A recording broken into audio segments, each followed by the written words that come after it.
Et donc du coup, voilà, avec l'arrivée de l'IA, on peut avoir un risque d'uniformisation, mais en fait, pas tant que ça, parce que pour sortir et se différencier justement de l'IA qui recrache et qui fait des choses assez basiques, en fait, ces profils neuroatypiques, ils vont apporter, enfin, il y a une valeur ajoutée gigantesque. On a l'IA qui effectivement nous apporte beaucoup, hein, et je pense qu'aujourd'hui tout le monde utilise l'IA dans son quotidien ou quasiment dans son quotidien.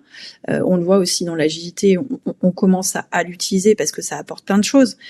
Mais il y a aussi le fait que chacun soit différent et chacun va apporter des choses différentes. Et c'est vrai que en termes d'intelligence collective, en termes d'innovation, en termes de créativité, l'IA c'est bien, mais l'IA va un peu toujours nous dire des choses un peu similaires. Et chacun peut avoir ses propres idées et du coup les profils neuroatypiques, typiquement un profil neuroatypique dans une session de brainstorming, c'est juste une pépite parce que ça va partir, ça va fusionner d'idées et ça va entraîner les autres aussi.